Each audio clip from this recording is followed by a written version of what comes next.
these are more times where cocky UFC fighters got destroyed and humbled by their opponents. With MMA attracting more eyeballs by the day, trash talking and showmanship is gaining popularity among fighters since it's a great marketing tactic, but trash talking alone doesn't guarantee success. He is literally the same guy that I fought right before. Literally the same guy. You guys know what I bring to the table. I'm gonna knock this guy out. Superlative.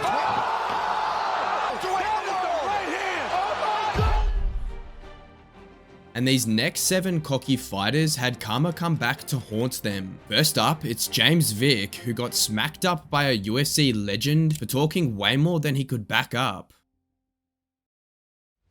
To be fair to the big man, he had an excellent start to his UFC career as he won 9 out of his first 10 fights, but then success got to his head, so much so that he dared to poke the deadliest bear in the lightweight division, Justin Gaethje. You're welcome, James.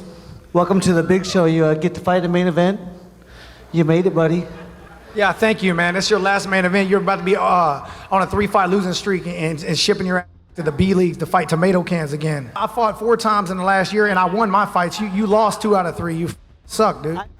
Now, all that unnecessary shit talking certainly rubbed Gaethje the wrong way, but he opted to stay patient and do his talking inside the cage. On fight night, Gaethje knocked Vick out cold with a vicious right hand in less than 90 seconds. The highlights later felt bad for his opponent. Right here at the top, I felt bad for him, but then all up in here felt just amazing. Yeah. Vick had no regrets though. If I went back and I'd do the exact same thing because that's what I had to do to get the fight. That's what I did to promote the fight, and I spoke from the heart, you know. So, you know, it didn't turn out right for me fight-wise, but I mean, you know, what can you do? Maybe Vick should have stopped talking trash right there, because since his loss against Gaethje, he lost 3 more times after that and retired from MMA. Next on the list, it's Kevin Lee, who also got taught a lesson by a UFC legend. The biggest question is, where does Kevin Lee fit into this? Kevin Lee burst onto the scene in 2016 and 2017, securing 5 victories in as many fights in the UFC lightweight division. By mid-2017, the wrestling ace had started calling out big names like Khabib Nurmagomedov, pointing out that he saw holes in his game. You go back to Khabib and all this, like, his style it's good. It's obviously very good, but I can see a lot of holes in it. Lee also saw holes in Tony Ferguson's game. In an interview with the UFC, Lee said, "He's talking about training like a caveman. There's a reason why cavemen are extinct. They don't last too long. I don't think Ferguson has filled the holes in his game. I'm gonna go out there and show those holes." In late 2017, Lee got his chance to exploit the holes in Ferguson's game when the UFC booked the two in an interim lightweight title fight. The build-up to the fight was intense, with Lee reiterating his past comments. Do you see any weaknesses? Yeah, I see a lot of holes in his game. The man ain't fought in over a year. You know, he's 33, and it's gonna take him a lot for him to fill up them holes. And regardless if I win or lose, I handle it like a real champ. I go back, I look at what I did right, I look at what I did wrong, and then I correct those. And I don't feel like that he do that. Now, credit where it's due, Lee did manage to give Ferguson a bit of trouble when the two went toe-to-toe at UFC 216, but Tony ultimately sealed the deal with a triangle choke. There's the tap. Tony Ferguson has done it. Ferguson praised his opponent for showing up when nobody else wanted to. I didn't want to say anything against Kevin Lee. He didn't deserve to be up here, but he showed that tonight. He was the only game opponent that wanted to sign a dotted line. He made the weight. Lee was humble in defeat too. It might have been a lot of back and forth before, but we come from the same alma mater. I know how tough Tony Ferguson is, and he's the best man in the world. However, the loss derailed Lee's hype train and he could never recover from it, losing 5 of his next 7 UFC fights before retiring from the sport once and for all. Like Kevin Lee, Peter Yan also saw holes in his opponent's game. He saw holes in Sean O'Malley's skill set before their fight at UFC 280, and boy did he find out. The pre-fight trash talking was hilarious. Just look at him, he's like a on the side of the road. And Peter Yan thought he was much better. Do you feel skill-wise like he is on your level? Yes. So it's not. I don't think we're on the same level. I believe I'm better fighters and him, and in all aspects, you know. Even the pre-fight face-off was pretty spicy.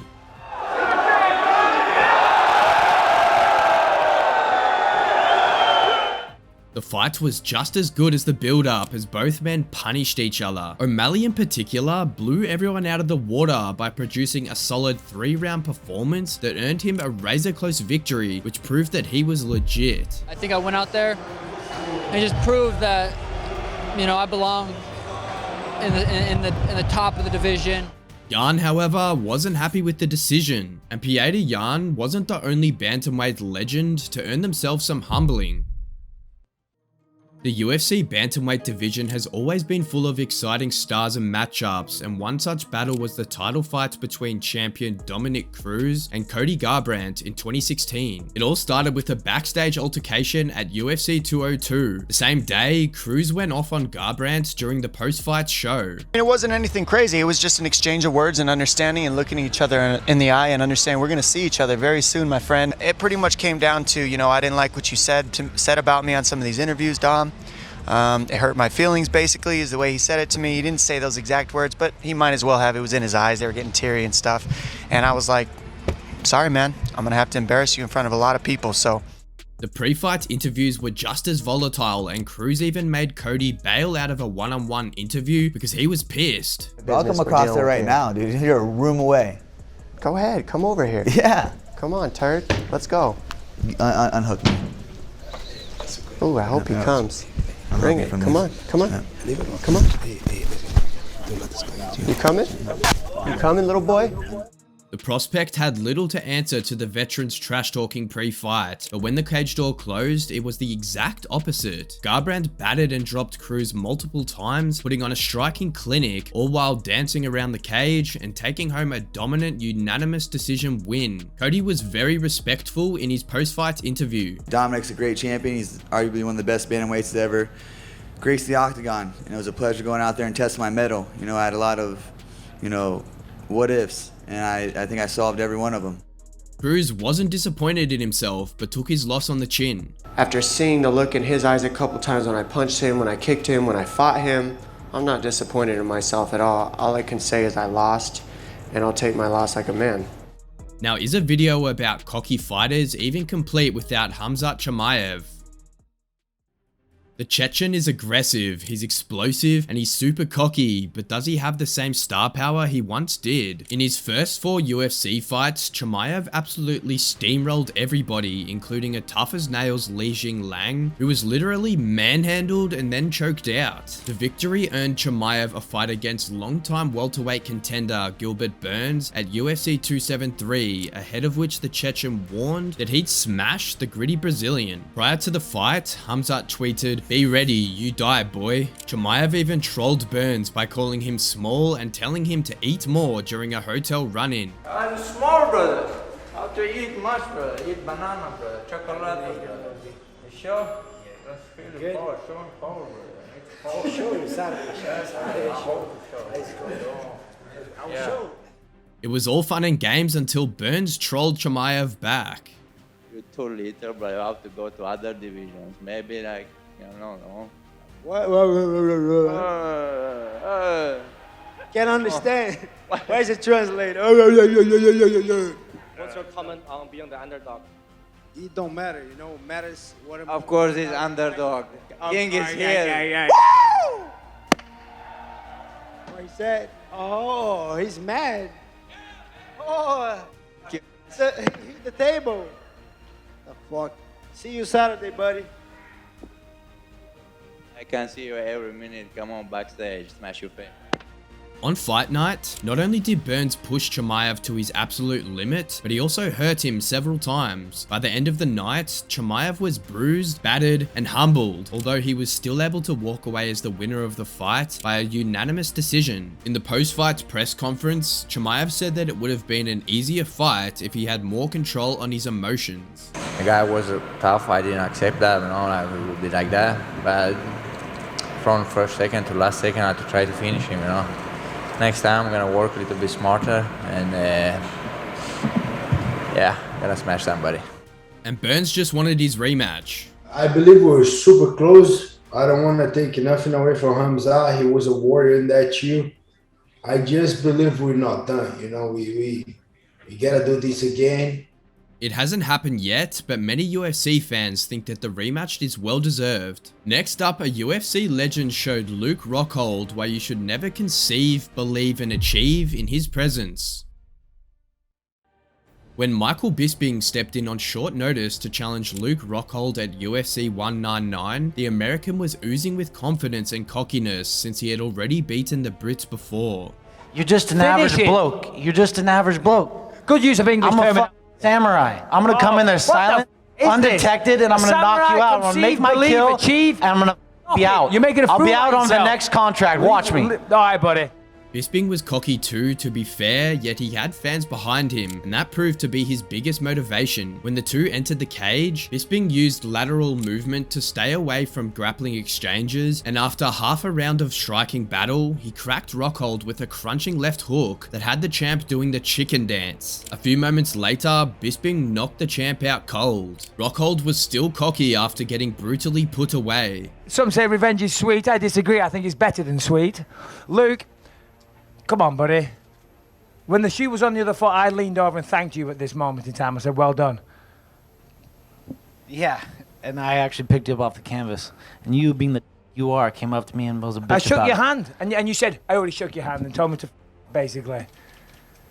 You asked me, do you know who you are? Do you know where you are, buddy? Yeah, that's after you. Yeah, Hey, buddy, you got knocked out. You got knocked out, buddy. Sit down, shut up. You got lucky. All right. You got lucky. Yeah, real lucky. Bisbee. First round, buddy. First round. What a guys. I will come back and kill you.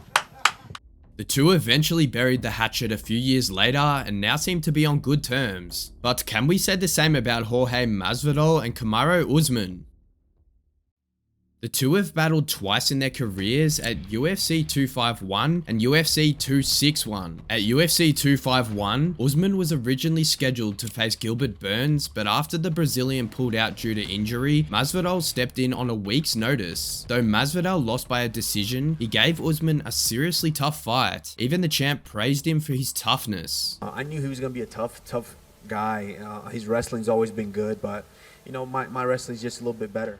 Things turned sour between the two when Masvidal started claiming that he'd knock Usman out cold with a full camp. Masvidal tweeted soon after, I took your nose on 6 days. 3 weeks, I take the belt. Full camp, I take your head off. For almost a year, Masvidal ridiculed Usman at every opportunity. He cracked me one, he got a good right hand on the 4th round on me, where, you know, I thought he was gonna shoot it and he just clocked me in the face. And I looked him right in the soul and I was like, man, you could never hurt me. And that's why he never wobbled me, he never dropped me or any of that stuff, you know, because he's not built like me. I am full man and he's something, he's not a man like that, you know. If Kamaru takes a fight against me on 6-day notice with 20 pounds of cut, I finish him in the 1st or 2nd round.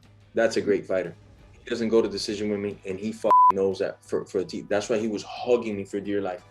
Masvidal's trash talking paid off as he managed to secure a title rematch at UFC 261, with Usman firing back up in the build-up. You got 14 losses in your career, 7 in the UFC. You're 3-3 in your last 6. You are sitting there today because I chose you. And guess what? In the 2nd round of the fight, Usman landed a nasty right hand, and Masvidal was the one who ended up getting knocked out cold. Credit where it's due, Masvidal took it on the chin like a true warrior. I didn't feel that he could knock me out, but man, did he come through and deliver on that day for himself, you know? Change it up on me. And Usman was full of praise for his adversary as well. Shout out to Masvidal. I mean, you know, I had to bring my A game. You know, he elevated me. He gave me that extra oomph that I needed, you know, in training. So, you know, I'm just blessed to be in this time right now. If you enjoyed the video, check out part 1 of cocky fighters getting destroyed and humbled by their opponents.